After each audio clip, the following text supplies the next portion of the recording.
D.C. Mayor Muriel Bowser this morning reacting to the news that it looks like the Wizards and the Capitals will be picking up and leaving town, headed for Northern Virginia. At least that was the announcement this morning. Bowser says this is not a referendum on her leadership.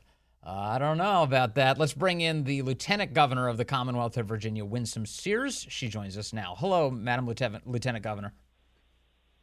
Well, hello, Vince, and hello to your listeners. It's a great day in Virginia, indeed. Well, it's great to have you with us on this subject. So, first of all, you must be excited, both you and the governor, to have some big-time sports teams moving to Northern Virginia.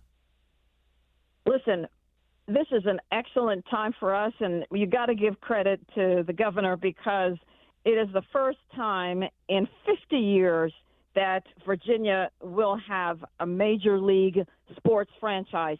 And get this, we're not just going to have one, we're going to have two coming at one time. And I think that is historic, that no other governor has been able to do that. And frankly, we're going to get a lot out of this. This is going to be exciting if, the General Assembly goes through with the deal. Yes. All right. So let me ask you about how certain this deal is. The way it's being described today in the press is that it's non-binding and that it's not a done deal, but that Governor Youngkin felt confident enough about it to step out in front of the microphone and announce it today. How certain are you that this is going to go through, that the Wizards and the Capitals are moving to Virginia? Well, I mean, nothing is certain, but we are far enough down the road where the Wizards and the Capitals, the monumental sports enterprise, decided that Virginia was the best place to bring their teams, that we would have win-win situations. I mean, they want to move their headquarters here. That's 600-plus employees. We're talking about this deal will eventually create 30,000 jobs. We're talking about an economic impact to the tune of about $12 billion over about a 40-year operation cycle.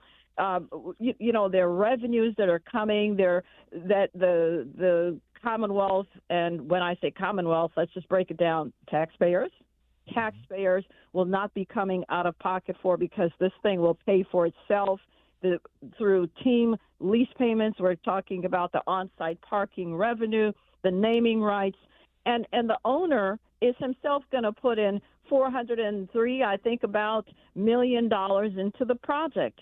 So, yes, people can, we can go back and forth on particulars, but this is a pretty good deal.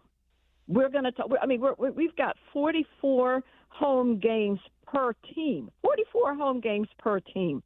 And in a 20,000-seat arena, you do the math. There's money there. And I think this is a great deal. So what did Virginia offer in order to get this deal done? Well, from what I understand, the owners of the team, they will own the concert venue. They will own the housing that's going to be developed. Of course, they're going to own the land.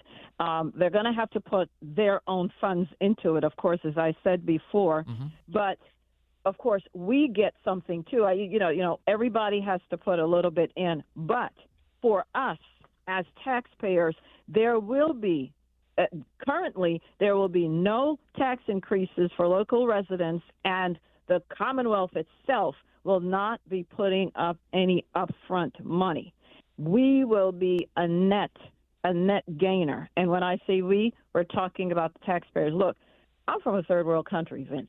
And when we're talking about money, I want to know how this thing is going to work. And I'm also a taxpayer, and I want to make sure every bit of my tax money is being used properly. And this is how we're going to ensure that we're going to have a good deal for the taxpayer. Now, Muriel Bowser did say, the D.C. mayor, this morning, that last night they presented their best and final offer, which is $500 million in cash to renovate the Capital One Arena. Why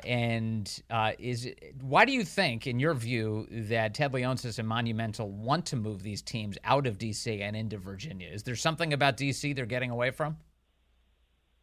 Well, deals like this, it's not just about money. Sure, money is a part of it, but you've got to talk about the environs. Where are the team? Where is the team? Where are the teams going to play? What is the venue going to be about? What is the surrounding area of the venue. If you go to a game and you're having fun, and but you leave the game and now you're having to look over your shoulder, that's an issue. We have congressmen and women who have experienced crime in D.C. So it's all about all of that. And what our governor, Youngkin, has been saying is he wants Virginia to be the best place to live, work, and raise a family. We know that crime in Virginia is, well, not compared to some places. We're doing a whole lot better. We don't have the smash and grabs that sometimes D.C. does. We don't have some of the issues that D.C. does. So, we're just saying that we're glad that they have chosen to come to Virginia. And by the way, let me just say this. We hope that the new Democratic majority will continue the business-friendly policies that our administration has started.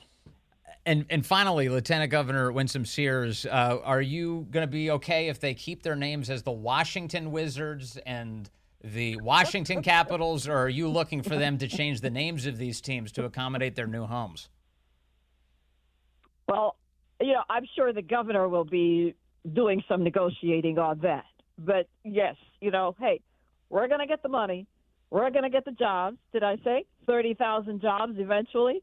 We'll be fine. We'll be just fine. I'm looking forward to how this whole thing shakes out. But, so far it's gone through the MEI authority, and they have approved it, and now it just has to come to the General Assembly, and we hope that we can do a good negotiation, a win-win. Amen. All right, Lieutenant Governor Winsome Sears of the Commonwealth of Virginia. Always nice to talk to you, madam. Thank you so much.